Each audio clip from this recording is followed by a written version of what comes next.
Welcome to the Layman's Seminary. We're continuing our series on doing theology better. And what we're going to be talking about today is what I call synthetic summaries and outlining. So session 3 and 4, we went through session 1 and 2 in the previous video. But in session 3 and 4, what you're going to be doing is you're going to build upon the inductive Bible study method and exegesis for a reference point for learning the different 5 levels of theology.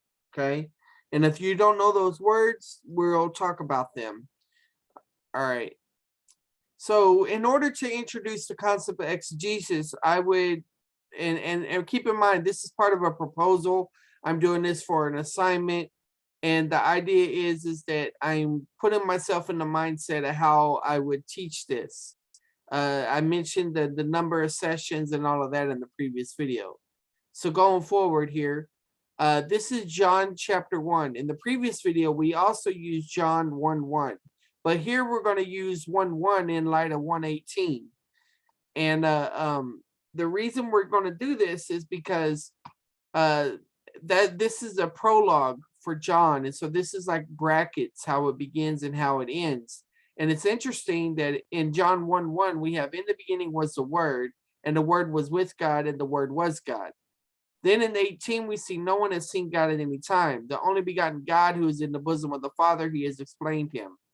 Okay, so right here, when it says, and the Word was with God, well, I put a line here and pointed down to this God name right here because I believe this is a reference either to God the Father or God in his full essence, but it probably makes more sense in light of this passage to refer to the Father. Then this word right here refers to the only begotten God. I know that's a textual variant. Some say only begotten Son, but either way, it's still talking about that he's God, who's in the bosom of the Father. He has explained him.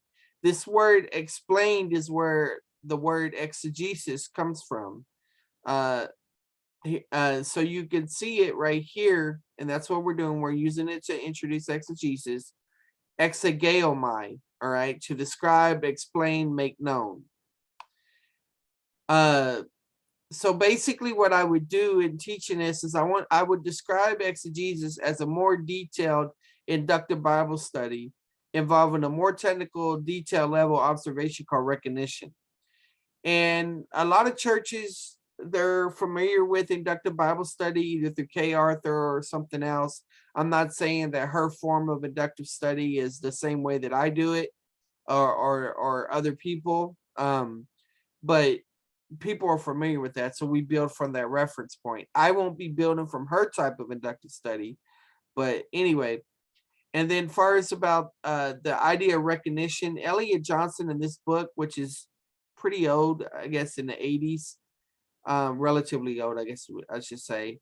I like it a whole lot. I have it in book format here, but it's not electronic. And so I wish it was. I wish somebody would rework it, but maybe I can do something with it in the future as far as about taking the content and making it more accessible and more modern. I think there's other books that have done this, but I don't know if they've exactly done it the right way. Living by the Book may have done this by Hendricks. But anyway, my point is that Elliot Johnson describes observation in his book, and he calls it recognition. And so you could think of that as more of a souped up form of observation. I could include this when talking to my audience, I would probably include Living by the Book or something like that. But I can show them that where Elliot Johnson just doesn't just focus on recognition, there's more recent inductive Bible study works that have a pretty rigid methodology. And this is the Bauer and Trainer one. I use this one and I teach it. You'll find several of my different videos going through this on my channel. So here's his outline of the main tasks that he does in the book: observing and asking, answering, interpreting, evaluating, and appropriating correlation. So this is observation, interpretation, application. Okay. We'll talk more about evaluating and correlation in a moment. This is a chart I made to describe how we're going to be moving from the common categories that the average churchgoer that's been exposed to some type of inductive study has been exposed to. So you have observation, interpretation, and application. I put evaluation in there because I think people understand that you're going to evaluate your own study. Okay, then synthetic summaries, which I have several of these series on my YouTube, are the descriptive summaries relate to observation. These are the synthetic summaries that I titled the video after. The interpretive summaries relates to interpretation, and then the teaching summary or applicational summary would go right there. I forgot to put the word there. And then if we're talking about exegesis, you could use the term exegetical summaries, okay? Expositional summaries, and some people would say homological or pedagogical, but I just wrote teaching summaries here. Then before we actually get into systematic theology, we bridge that with biblical theology. And this is where you would do synthesis across the author, a genre, or a particular time. You're tracing a particular concept. So that's level 1 of theology. And we'll talk more about these levels later on. I mentioned them in the first video. And then systematic theology, you're starting taking this and you're tracing that same theme across the canon. Then in level 3, you're categorizing things. And so a lot of the things related to timeless truth principles about doctrine, what does it say about God and man, his characteristics, his attributes, his actions, those things relate to categorization. But these are the systematic theology, soteriology, the study of salvation, those different ology categories. And then you have evaluation, and then last of all, applications where systematic theology is applied. We'll go into more detail about this later on, but I wanted y'all to have an idea about what I'm attempting to do here is move my audience from something slightly familiar to some method that I often teach related to inductive Bible study, to some bigger words and people that may have been that I've helped with, say, like sermon preparation or things like that, to these concepts over here. All right. So what we're doing is we're developing preliminary and tentative synthetic summary statements for observation, interpretation, and application. I usually tell people write down their initial impressions. You just get it on paper and go from there, or you can do it out loud in a group if you wanted to, as people want to share. These are the beginning points for developing preliminary and tentative summary statements for exegetical, expositional, and homiletical outlines or teaching outlines. The result will combine outlines and summaries to create a basic outline for teaching, and I'll show you that in a little bit. All right, so the first step is make a descriptive summary or exegetical idea, as it's also called. Initially, you want to use the Bible only to develop the preliminary and tentative data involving the 6 gaps. In other words, you considering, without looking at any other resources, you're writing to try to explain time distinctions, geographical distinctions, cultural distinctions, language distinctions, literary distinctions, spiritual distinctions, like in the audience and stuff. So this is really rough, but I'm actually going to probably refine one in real time. So John 1:1 is written in the church age to a Gentile audience by a Jewish believer for evangelism and or reassuring believers about the implications of the identity, nature, and role of Jesus as the Christ. The Apostle John introduces him as the Word, which existed with God at creation because he is God, meaning there are at least 2 persons that are God by essence or in essence. What I mean by really rough is this is not my final one. I have combined this with a couple other things that I did, but I think this is still getting close to the exegetical idea, not just the initial observation or descriptive summary. And then continuing on, he uses the term word to describe the Son because of its significance in Jewish and Greek thought. to imply many things, including the reality that God has communicated with his creation and explained himself through his son, who perfectly represents him during the hypostatic union, you could say. All right. So then from this, you want to develop a basic exegetical idea, then tweak it to reflect the 6 gaps involved in explaining the biblical content and context given the message God intended. So I may have used language here like hypostatic union that his audience would not have understood. So I might want to dial that back and just think about how I can describe what is going in the passage, how I can explain things based on my initial impressions, and tweak it means to adjust it to and to reflect those 6 gaps. Later on, when we get out of the observation phase, we'll just look at the interpretation of those gaps as well. All right, so now make a tentative and preliminary exegetical outline. Summarize this into a more refined exegetical idea. So this is where you're basically outlining the passage, like you're describing each clause. Like I think, oops, I need to share again. Sorry, guys. I meant to hit the annotate. Okay, so I think there's 3 clauses in John 1:1. So in the beginning was the word, right? So the word is at creation. Okay. It doesn't necessarily say he's the creator yet. And then we see, and the word was with God. So you could write association if you wanted to. Now these are just ideas. The summaries would be more than just a word idea, but this is still okay. Creation, associate, and clarification. Because it says, and the word was with God, and the word was God. All right, so this argues that he was before creation.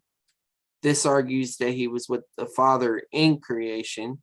And this clarifies that he himself is the creator, intermediate agent of creation, to be more technical. So you can make a descriptive summary from this, and you could say John describes the word who becomes flesh. You could go jump down to 114 if you wanted to.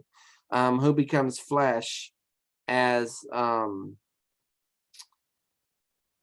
being there when creation occurred. John explains that he's in association with God when at creation.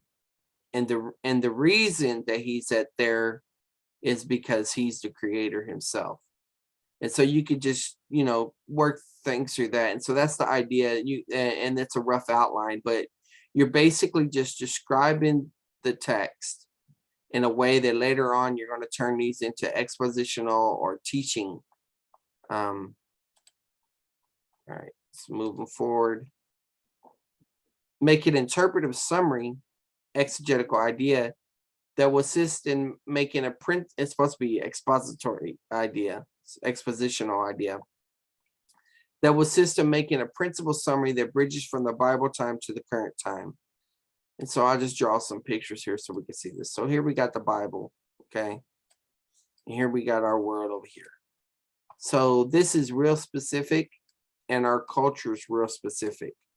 But in order to bridge the gap between them, we have to come up with general, timeless truth principles. And this is from asking the question, what is similar, what is different, and develop them. But whenever you do this, it makes a bridge from the Bible world to the modern world, or your congregation world, whoever you're teaching or whatever. And so that's what we're talking about right here. Answer the questions from observation for the interpretive summary. So as you do an observation, you're going to have questions. That exegetical statement that I had earlier, it was based off of questions that I answered in a tentative and preliminary way. Then you want to give them, so to understand this, that it's a more detailed explanation of an interpretive summary. That's the same thing as the expositional idea. You can ask questions like this to help you get to it. Ask what this meant to the original audience by asking the author and the audience's background. So if you're thinking about the author and the audience, this goes back to the specifics. Remember, we talked about the Bible world being specific. We're getting to the specifics so that we can get to the similarities between that. This is a world, sorry, in the modern world over here, so that we can bridge it. Okay, so here's an example of some expositional material. It's not fully done the way I would like to do it, but I'm just pressed for time because I gotta turn the paper in this week. And this stuff right here is the stuff that I'm using to develop the paper. Anyway, expositional. John is referring to the Old Testament not only in Genesis 1:1, but he also alludes to the phrase, the word of the Lord came to a certain prophet or people. So we're unpacking everything that's going on. The Septuagint, and so now we're making initial guesses or allusions, to what's going on here. The Septuagint translates as Theos Logu. This is from my pre-understanding I'm pulling from. And in the Aramaic, Memra. In those places, the Memra has supernatural abilities. The audience was probably not Jews only. The Gentiles may have known the Jewish culture. The Logos to the Greeks was in their philosophy, and this may have implications here. This passage explains that God is multi-personal, three persons, at least two are mentioned here. It takes a personal approach when first creating and communicating with his creation.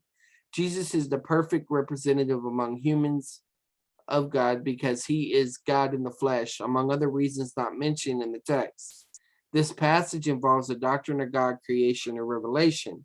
Doctrinal principles that bridge the Bible time and the present time include the truth that the Creator has communicated with his creation, even though there's a creator-creature distinction. This makes the word, capitalized and lowercase, primary over the world. The believer develops this worldview by communicating and representing the word to the world. Okay, so this is where I'm kind of talking about each one of these. John as a Jew is referring to the Old Testament, not only Genesis 1:1, that's the reference to the end of the beginning, but also alludes to the phrase, the word of the Lord came to certain prophets, because like I said, it's translate that in Septuagint. The Septuagint translates as Theos Lagu, the word of the Lord. And in the Aramaic, it means Memra. And this is approximation translation. I don't have the clips from the Septuagint. I'll include them, the screenshots from the Septuagint later on. Same thing with Memra. In those places, the Memra has supernatural abilities. This is just for demonstrative purposes. The audience is probably not Jew only. The Gentiles may have known the Jewish culture. The Logos to the Greeks was in their philosophy. So this is where I'm just thinking about the culture. More of it has implications here. The passage explains that God is multi-personal, takes a personal approach when first creating, communicating with his creation. Jesus is the perfect representative among humans of God because he is God in the flesh, among other reasons not mentioned in the text. And so then you'll want to consult other biblical passages and sources besides the Bible to discover more detail about the interpretive gaps tentatively addressed in the preceding steps. So in observation and our descriptive summaries, we're trying to, we're observing certain things and we're asking certain things, and then we give a tentative and preliminary explanation, almost sort of like a hypothesis. And then in the interpretive phase, you're going in and you're answering those questions that were brought up in observation. Answer what the passage says about God and humans, including their actions, the text description of his characters. Identify different doctrines or teaching categories found in the Bible to draw principles from an application as a bridge between the Bible and the present. I already have that. Doctrinal principles include the creator-creature distinction, the reality that the Creator has communicated with his creation, and the truth of the word is primary over the world. The believer develops their worldview by communicating and representing the word to the world. So this passage involves the doctrines of God, creation, and revelation. Okay, I already mentioned that one. The word is primary in the world. The believer develops this worldview by communicating and representing the word to the world. The outline of the exposition would be the expository outline. I already said that. All right, so now we move into the application summary or teaching summary, as I called it. Some people call it homiletical, sermon, or pedagogical teaching summary. You want to consider 3 levels of application. First, imagine a more detailed application summary statement is what we're talking about here, and it's expressed in a concise statement for the audience. That is what's called the homiletical idea. Consider our teaching idea here. Consider 3 levels of application for the application summary. The primary application is how the original audience might have applied the meaning of the text. Okay. Secondary application is how believers living in the church age might use it. The similarities and differences between the Bible and the present world draw these applications. So you can take that, and this could be an example of a teaching idea, or if you want to use the term homiletical, pedagogical. So witness God's creation like Jesus did. Well, you can't do it exactly the same way, but this is just loose for now. Work God's work as Jesus did, you know. We're called to work as well. John 5 may have application for that later on. Worship Jesus as God. All right, that's pretty good application for us. So we could think about witness to God's creator-creature distinction. Okay, we see that. And how the creator communicates with his creation. I kind of like this right here. This application right here. This is still loose. I mean, there's more that we could tighten up on, but it's just going to get the idea of what we're doing. Finally, be a smart theologian. This is just a generic way to do some application. If you want to make the application specific, measurable, achievable, relevant, and time-bound. I will do this on this day and this way. Some people like that approach to application. I put it out there if you want to do that, you know, but there's pitfalls with this, you know, but that's not the subject of this video. Ask, how do these principles affect one's life? Tweak the application summary to create a homiletical idea. All right, so this is really what I want to focus on, guys.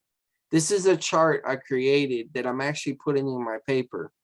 And so the way this works is I have a key down here, okay?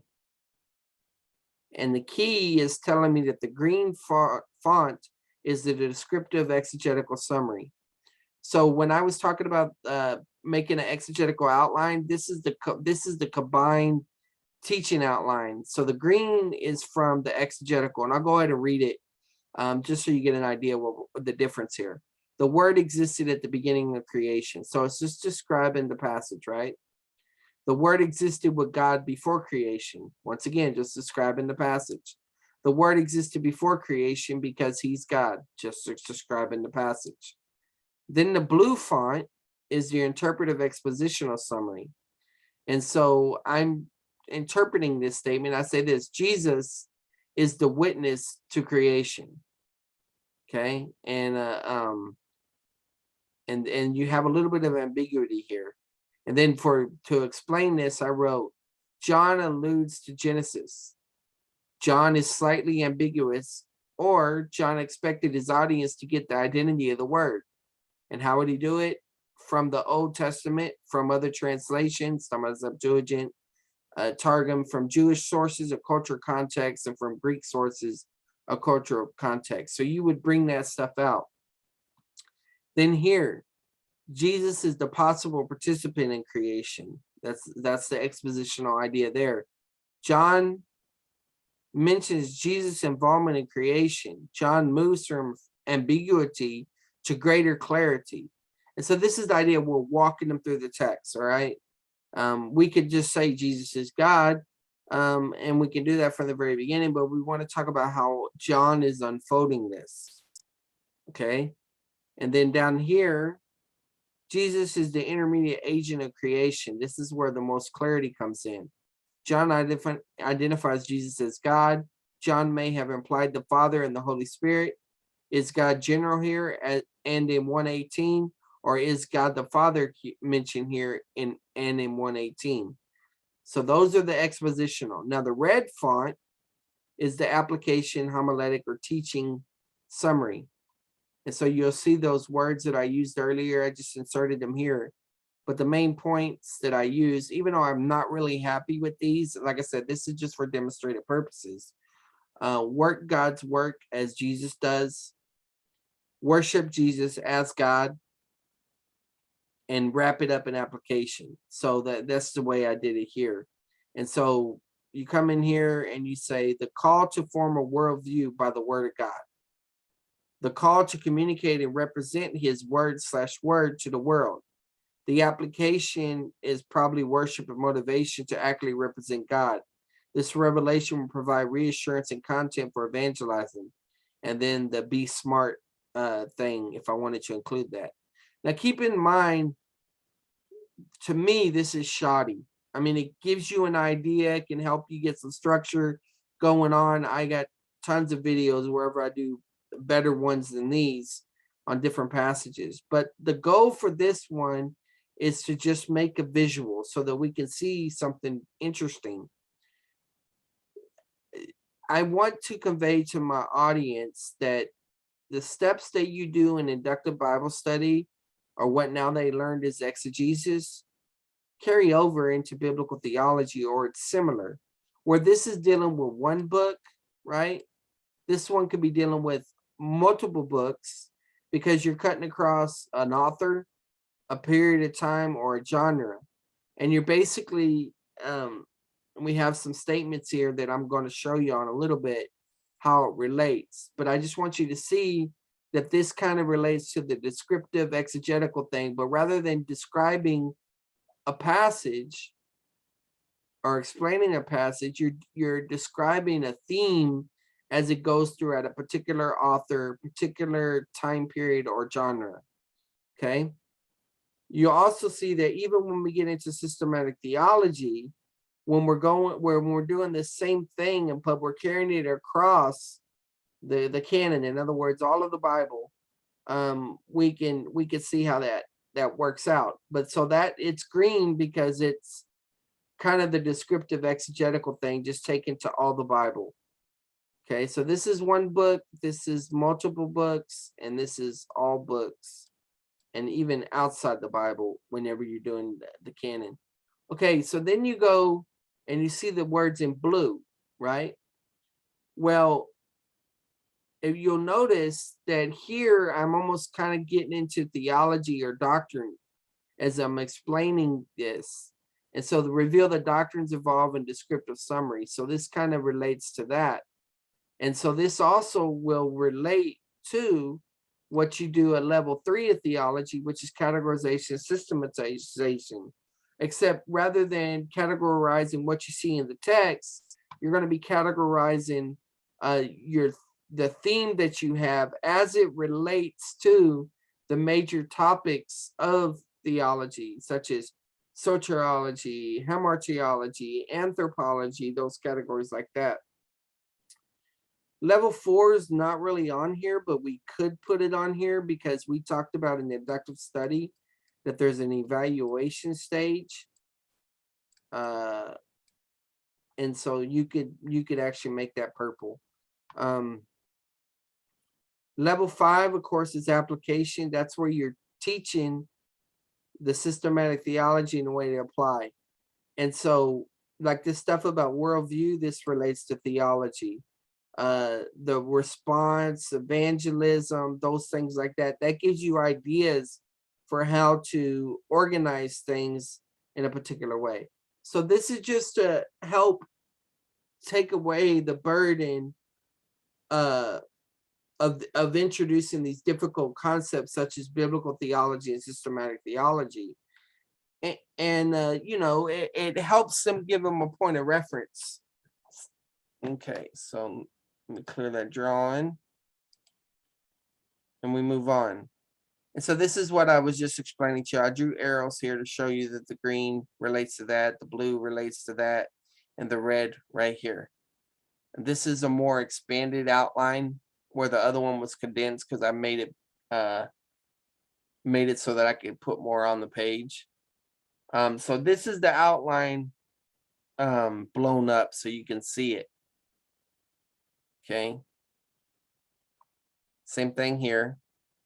This is main point number 2. And then this is the third point of application. And I just explained all this right here. This just shows how the colors are relevant to it. Okay, so going into level 1, biblical theology, okay, you're going through a particular concept in an author, time, or genre, and you're wanting to reveal the doctrines involved in a descriptive summary.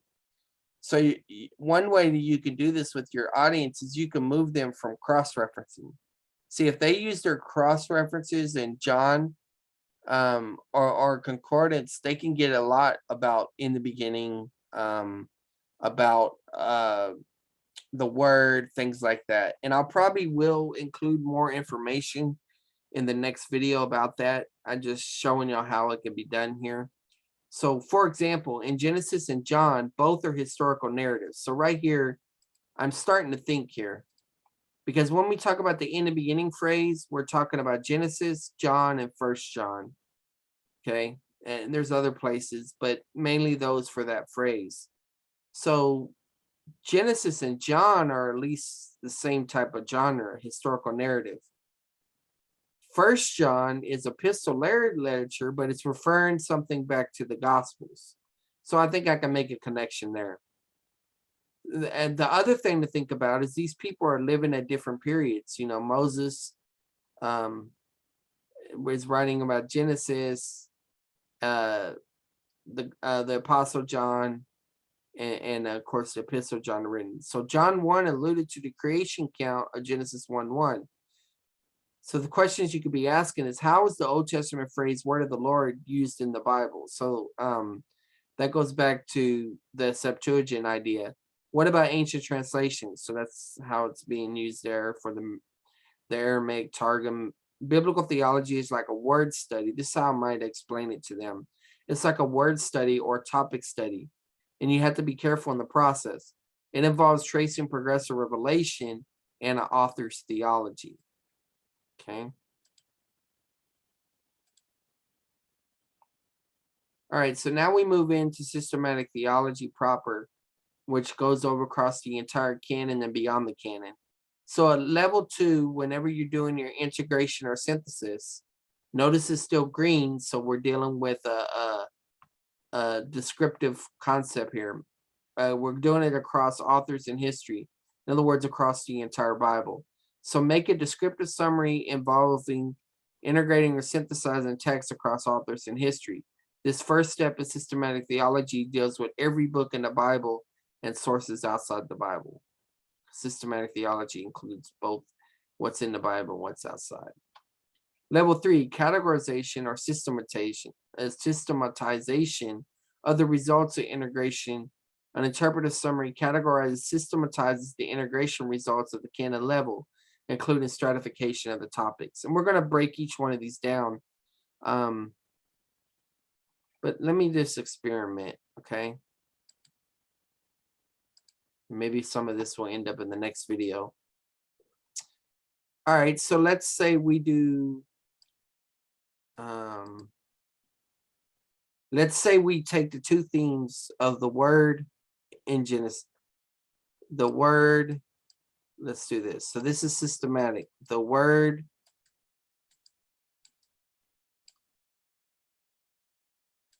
in Genesis 1:1. Okay. Then we could say the word in John 1:1. Then we can say the word in First John 1:1, or maybe it's 1:1 through 1:3. Okay. So when you're talking about Genesis 1:1, you're talking about the doctrine of creation. So if we're talking about the doctrine of creation, so let's make this creation. But creation is usually discussed under theology proper, which deals with the doctrine of God. So you would make theology proper your main category when talking about the word related to, even though the word concept relates to Christology. So you could actually introduce Christology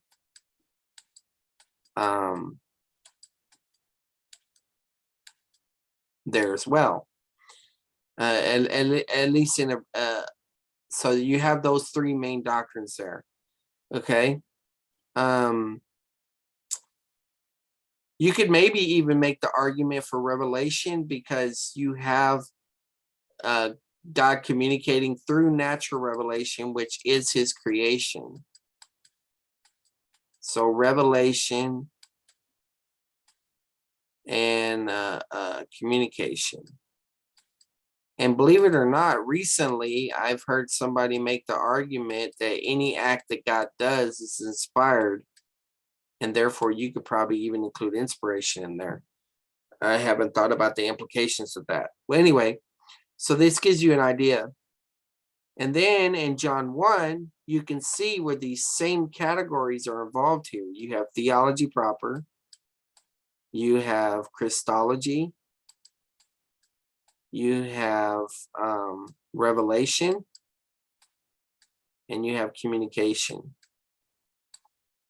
Then when we go to 1 John, it says, what we seen, which we heard, what we handle with our own eyes concerning the word of life. So this passage here is primarily related to, I would say, revelation, so communication, and then Christology, and maybe ecclesiology, because you're dealing with the apostles and their claim and testimony and stuff like this. So this is what we mean by taking these categories. Now, what I would do is I would, just like I would make an outline, and I would make my outline subordinate. And so I would probably, I think the way I would do it is I would say Roman numeral 1, creation. Roman numeral 2, theology proper. Or, well, actually that's 1. Sorry, that's still 1. Roman numeral 2, Christology. Or actually, theology proper relates to bibliology, revelation. So I could probably include that there. So I'm still fuzzy on how I would do it. And so what I would do is I would pick these main categories, and then I would put subcategories and relate my idea, my passages to that. All right.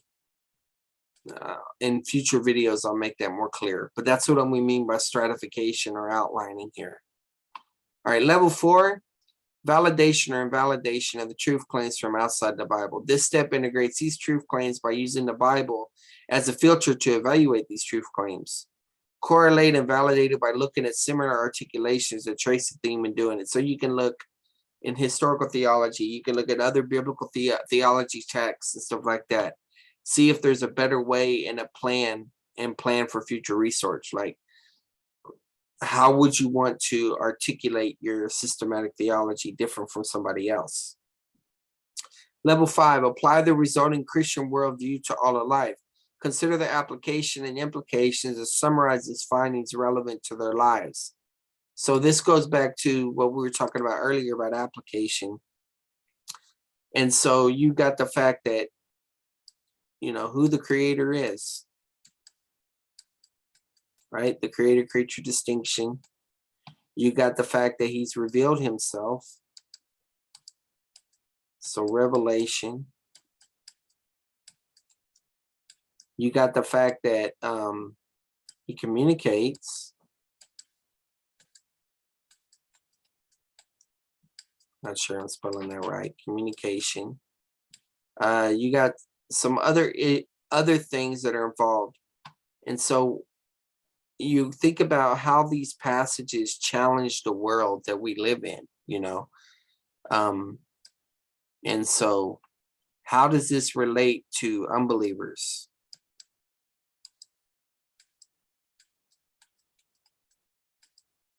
How does this relate to believers? You could even say. How does this relate to skeptics or different, let's say, doubters?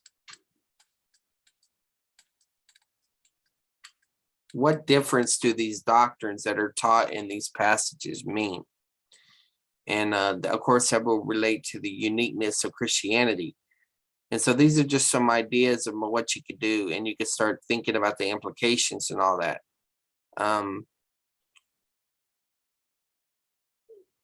So,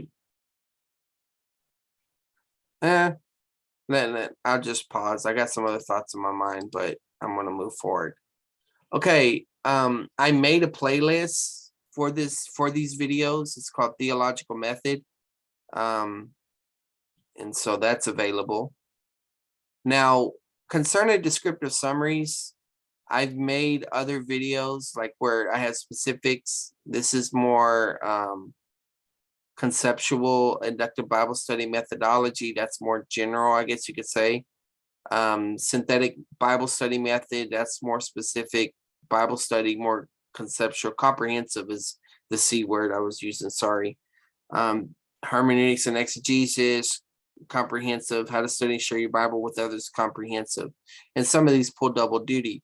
But I just want you to see that if you want to know more details about how you can improve on making your descriptive summaries. In fact, I just made a recent descriptive summary playlist that relates to the entire book of the Bible,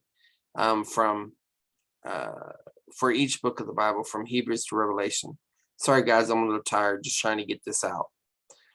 Okay, so understanding a little bit about my channel. I'm just gonna let y'all look at the screen right now. You can see the different things that I tried going through and get some major offerings that are involved by the year that they were introduced. And then here's another slide from 2019 forward. Things that are offered, things that y'all may be interested in even more. Here's the third slide that brings us up to date with doing theology better. And so I'm working on actually making a video that's an orientation to my channel so that y'all can find the resources y'all need to develop this stuff even more. Here are some of the videos that go through the descriptive summaries that are mentioned here. And then, like I said, from Hebrews to Revelation, those descriptive summaries, there's like 18 videos on that. So they're named off again. These are some other playlists you can look at, aiming for the ideal exegetical idea, how to find the main point of a passage. Even in this Gospel of John, I do like a 5-minute video on, I think it's 5 minutes. It's on how do you take John 1:1 or through 3 and run it through the 3 steps of observation, interpretation, application. So you would want to, if you were teaching this, you would want to preview what you're going to talk about the next time, correlation and validation. I'm not sure if that's what we're going to talk about next time. I got to pray about some things and organize some stuff. But anyway, that's it. If you were blessed by this video, subscribe, hit the bell if you want notifications, give this a thumbs up if you like it, share this with others, and keep us in prayer. God bless.